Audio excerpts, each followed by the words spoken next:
Mesdames et messieurs, bonsoir. Cette semaine, dans le cadre de Zoom Appalaches, on va du côté de l'agriculture. Je suis en compagnie de Sylvain Bouffard. Bonjour Sylvain. Allô Karine, ça va qui bien? est producteur de porc du Québec. Ben, producteur de porc. Producteur de porc. Sylvain, oui, ça va puis bien. toi, tu es bien impliqué dans le syndicat, donc auprès des éleveurs de porc du Québec. En plein ça, le secteur des Deux-Rives. Secteur des Deux-Rives. Parce que tu es à Dosquet. Hein? Ma ferme est située à Dosquet, dans le comté de Lubinière. Oui. Une maternité de 600 truies. Oui, ça en fait beaucoup, hein? Non, c'est une ferme de niveau familial. Ça prend, pour fonctionner en 2019... Ça prend environ 600 truies minimum pour être capable de vivre une famille. Oui. C'est pas mal.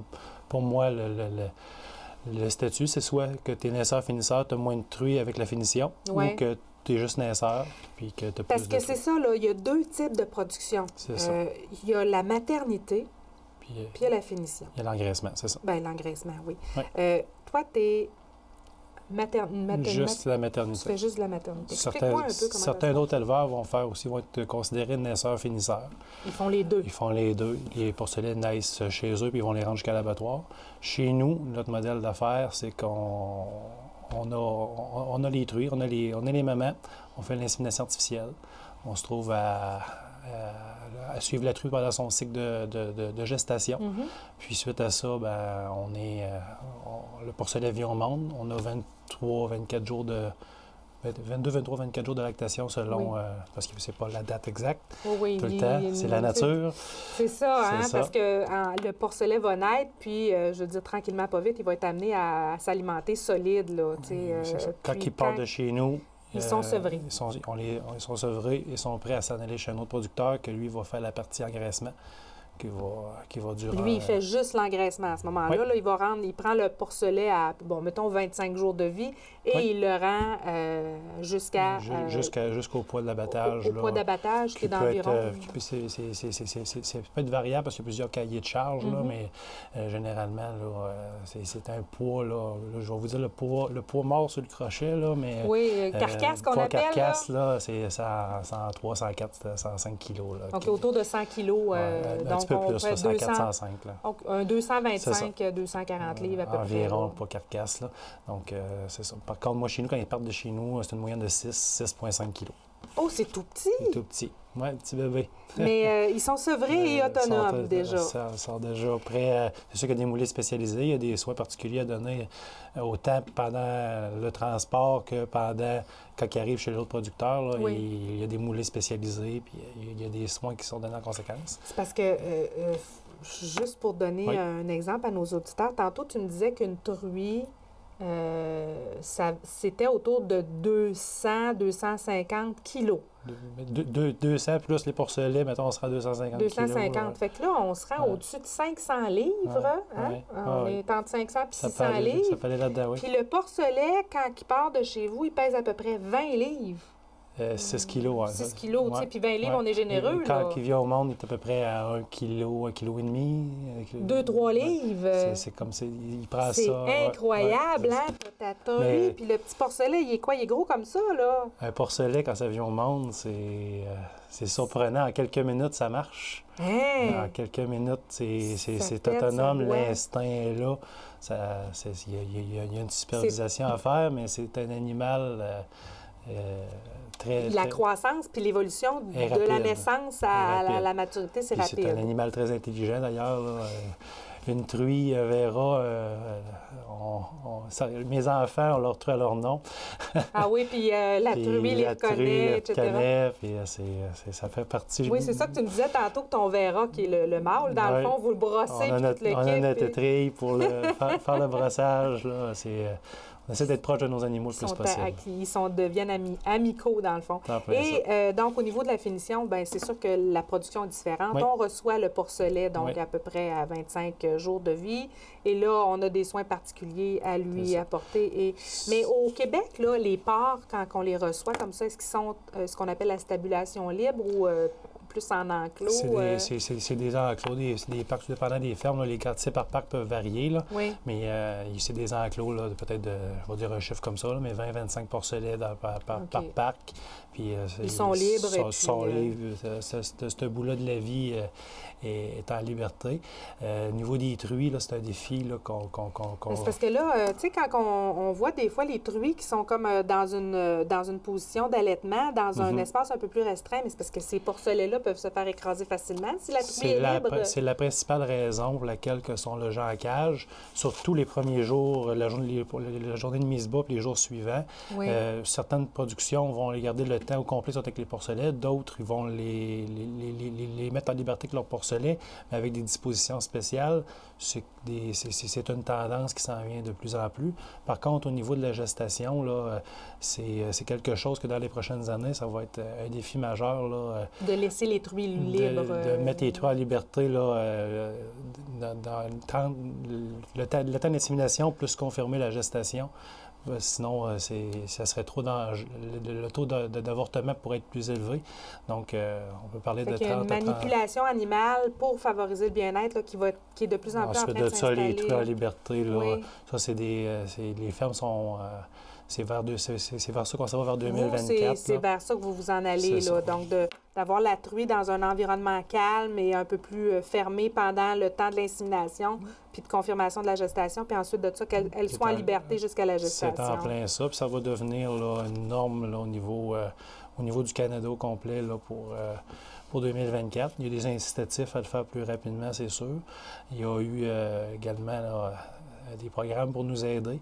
C'est sûr que pour le faire, le marché, un matin, va devoir nous rémunérer, qu'on pense du moins qu'une meilleure répartition de l'argent dans la filière. On a des bons arguments. On a pu les rendre dernièrement. Il faut comprendre qu'on est en processus actuellement avec la Régie des marchés agricoles, là, qui va avoir un jugement début février. On a pleine confiance dans notre plaidoyer envers la Régie. Là. On pense qu'on a un excellent dossier. Mais il y a beaucoup de défis au niveau de la production porcine au Québec. Hein? Pour nous, le bien-être animal, oui, côté animaux, c'est merveilleux. Les animaux, c'est primordial. Par contre, il faut aussi avoir les moyens de le faire. Donc, c'est ce qui va arriver peut-être. Si ça n'arrive pas, il y en a qui vont avoir des choix malheureux à faire. On ne veut pas ça, on focus, mais je pense que ça prend du soutien. On en a une partie, mais ça prend une meilleure répartition des prix de la filière. On va en parler un petit peu plus tard au niveau des rapports de responsabilité sociale. J'apprends beaucoup de choses ce matin. Mais un thème que je voulais aborder avec toi, c'est l'importance de la biosécurité chez vous. Parce que, curieusement, le porc, c'est quand même un animal très imposant, mais dont la santé est assez fragile. Il faut les chouchouter, là, les porcs. Là. Bien, il y a plusieurs raisons à ça. L'utilisation en baisse d'antibiotiques fait qu'il faut les isoler. Parce que si on veut réduire les antibiotiques, c'est par les exposants qu'on s'aide. Parce que tu me disais tout à l'heure que vous avez déjà eu un problème de santé, chez vous, malgré que vous insistiez sur la biosécurité. Le problème venait d'une exploitation voisine et des microbes avaient été transmises par l'air et vos porcs avaient été infectés. Donc, il a fallu... Puis, vous avez eu toute une aventure. En fait, on l'a vécu 3 fois. Les 2 premières fois, on s'est retroussé les manches, on continue. Mais au début, on ne comprenait pas trop. La science était moins là un petit peu. Avec les années... aux États-Unis, entre autres, ils ont fait plusieurs recherches. On s'est fait aussi au Canada avec l'exemple du CDPQ au Québec qui en a fait le Centre de développement du port du Québec qui a fait aussi des recherches dans ce sens-là. Puis que ça nous a amené en 2016 à installer des filtres pour filtrer notre air, mais la clé est là, en pression positive. Il y en a, c'est l'inverse d'un système de ventilation, sans tomber trop dans le détail. C'est l'air de chez vous qui sort de dehors. C'est en plein ça. Donc, s'il y a une fuite, un mur, une porte oubliée, là, on a réduit l'erreur humaine.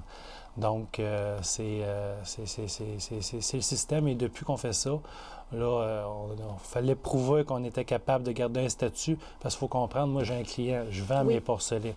Et si ton porcelet, mettons, c'est comme vendre un animal qui a un rhume, tu es payé moins. C'est en plein ça. On peut le consommer, oui, mais tu vas recevoir moins. Il n'y a aucun problème à la consommation humaine. Là, je tiens à rassurer les gens. Oui. Ça n'a pas de problème à ce niveau-là. C'est plus au niveau de, économiquement, ce que ça va coûter en médicaments. En médicaments puis en traitement de l'animal par la suite. Et peut-être ultimement aussi Est-ce qu'il va se rendre à l'abattoir ou pas? Il y en a peut-être qui ne se rendront pas. Là.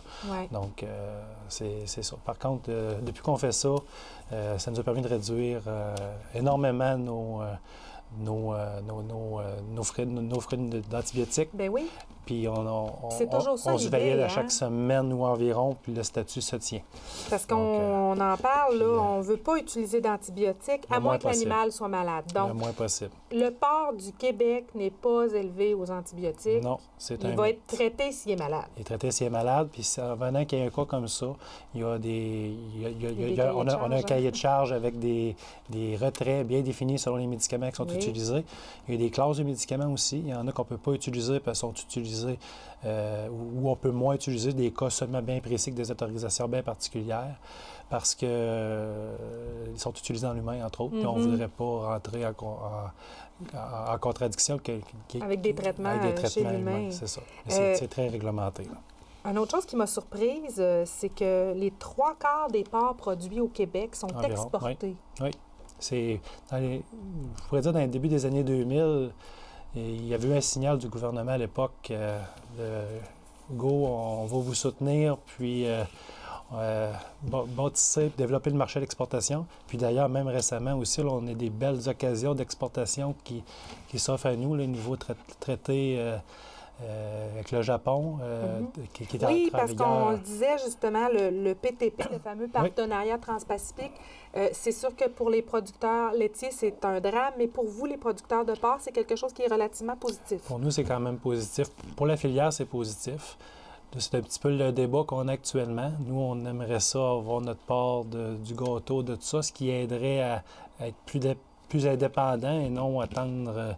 Les producteurs des porcs, on est des gens fiers, on est des gens déterminés. Et résilients, je peux très résilients. On n'est pas là pour quémander de l'aide pour rien. Quand on la demande, c'est nécessaire, mais plus qu'on va être capable d'aller sortir des revenus du marché, c'est ça qu'on veut viser. Sinon, il n'y a pas d'avenir. Il faut que tu payes ton pain et ton beurre comme tout le monde. C'est en plein ça. Puis, il y a, comme tu dis, de moins en moins de producteurs. Toi, tu es un producteur indépendant. Indépendant. Tu as ta ferme, tu as quelqu'un qui achète tes parts, mais... puis, je veux dire, vous avez quand même chez vous, là, t'as ta conjointe aussi qui a son exploitation. Puis, bon, ben il y a tes parents aussi. Oui, là. C'est vraiment une histoire de famille chez nous. C'est une histoire de famille, c'est ça. Mais il y a de moins en moins de producteurs indépendants. Comment ça fonctionne, eux autres? Là? C'est sûr qu'il y en a qui ils ont peut-être été moins chanceux aussi. Leur situation géographique a fait que la densité était peut-être un petit peu plus là, peut-être pas nécessairement dans leur bâtiment à eux, mais a fait que trop de voisinage, des solutions qui n'existent pas. À l'époque, et peut-être moins de performance, c'est comme dans n'importe quoi, a fait que ces gens-là sont encore en affaires, mais travaillent avec des intégrateurs. C'est un modèle comme un autre de faire des affaires, ça dépend, c'est des choix personnels rendus là. C'est sûr que, personnellement, moi, je préfère être indépendant. Par contre, il y en a d'autres qui aiment la sécurité, d'être en intégration. Il faut respecter ça, mais les proportions, force est de constater que c'est de plus en plus vers l'intégration que ça s'en va à matin. Moi, je pense que faudrait que ça freine pour continuer que le producteur garde un choix. Oui. Sinon, ça va devenir une obligation d'être en intégration. Ça veut dire qu'on a comme une personne qui est responsable de... Explique-moi un peu comment ça fonctionne. Les animaux appartiennent à quelqu'un d'autre. C'est ça. Puis la personne a un montant précis pour... Tu reçois un salaire pour t'occuper des animaux un montant pour quelqu'un d'autre. Sorti, puis s'il y a des performances, bien à ce moment-là, il y a des bonus et tout ça. Mais personnellement, j'aime mieux prendre le risque de la production. Puis c'est le sens d'être entrepreneur. Oui. On est des entrepreneurs, mais il faut respecter les différentes façons de faire là-dedans. Hey, je vais juste prendre une minute parce qu'on s'en est pas parlé avant l'émission. Toi, là, un train, là, parce qu'on parle souvent des producteurs laitiers, ils ont un train le matin, ils ont un train l'après-midi. Ça fonctionne comment dans Chez nous, c'est plus, on rentre le matin. Oui. Puis vous sortez sortez le soir. on sort en fin de journée. Il y en a qui vont ça dépend des fermes, particulièrement des maternités.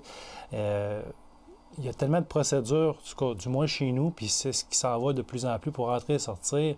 Tu ne t'amuses pas à sortir 12 fois dans la journée. Okay. Si tu sors, c'est parce qu'il y a quelque chose. C'est sûr, dans le temps des semences ou dans le temps des épandages des travaux au champ, ou peu importe, il y a d'autres choses à faire, bien, ça, c'est très bien, mais l'entrée sanitaire... Oui, parce que les normes de biosécurité sont très importantes chez vous. Par exemple, chez nous, c'est sûr que c'est pas partout pareil. Chez nous, ben, c'est bottes de plastique, c'est la douche, c'est changement de vêtements au complet.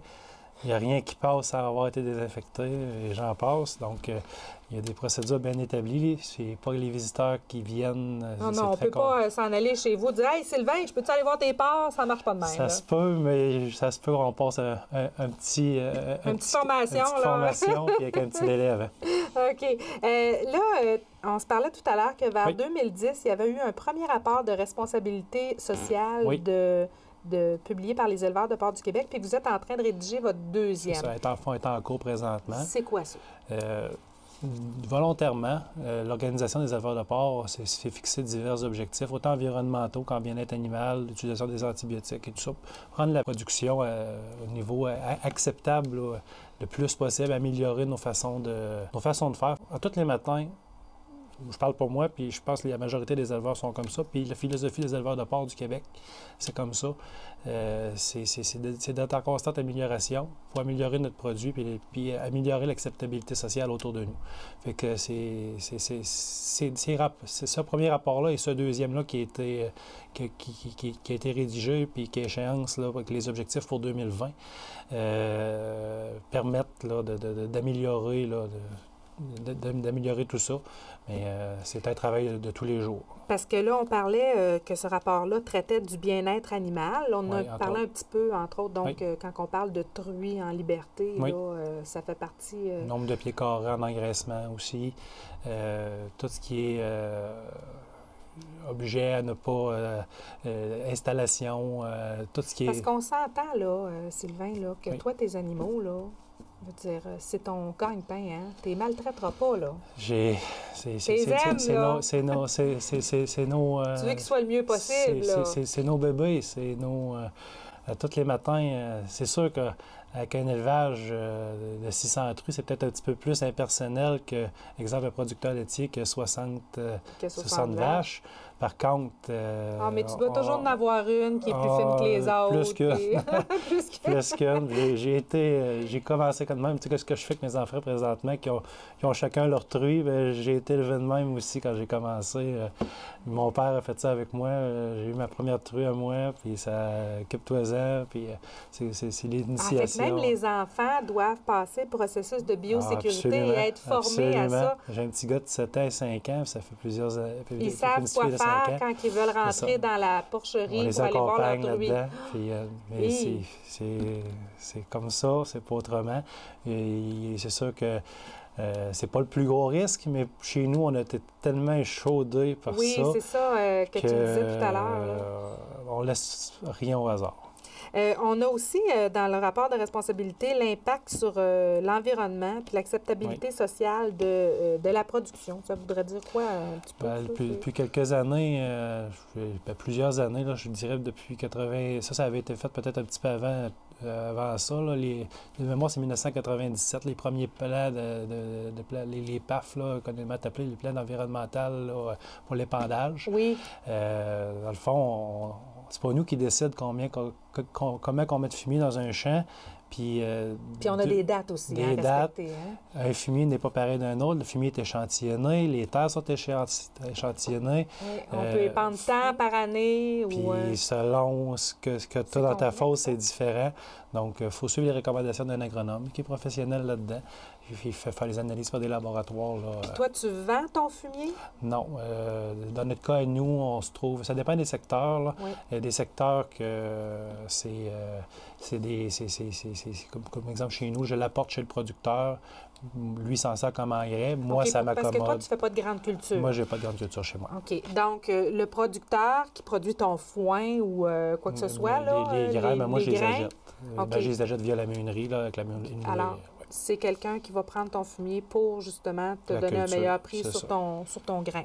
Pas nécessairement, un meilleur prix. Là. Okay. Pour moi... c'est comme payer ma facture d'Hydro-Québec. Okay. Faut bien, je gère. Ça fait partie de nos responsabilités comme éleveur de porc.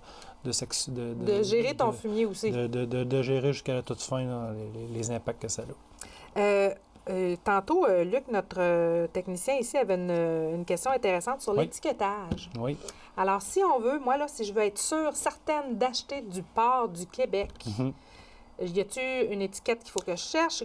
C'est quoi le meilleur moyen? Là? Il y en a de plus en plus. Oui, puis tu l'as d'ailleurs sur ton veston. Sur mon là, veston, le petit porc du Québec avec la petite queue de cochon. Là, il est bien cute, le logo. Là. Mais ça, cette étiquette-là, c'est une garantie. C'est une garantie. Par contre, on est encore en implantation. On travaille avec les transformateurs, les épiciers pour l'étiquetage le plus possible. C'est pas encore parfait. Il y a encore du travail à faire. Mais si vous voulez être certain, demandez à votre boucher.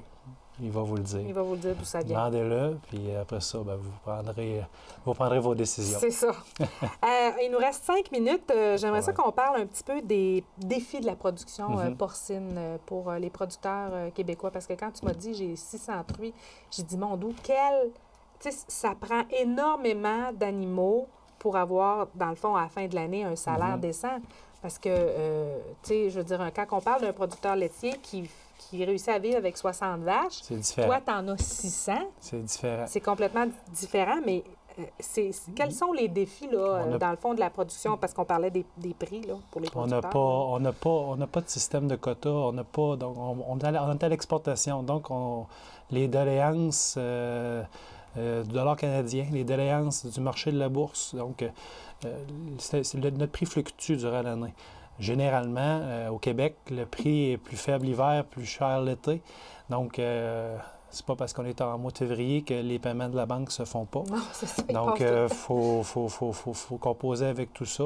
Donc, puis il y a des années meilleures que d'autres. Il arrive aussi des choses... On travaille avec du vivant. Hein? On n'a pas tout... Des fois, même pas chez nous. Ça peut se passer dans un autre pays, puis ça peut avoir un impact sur le prix.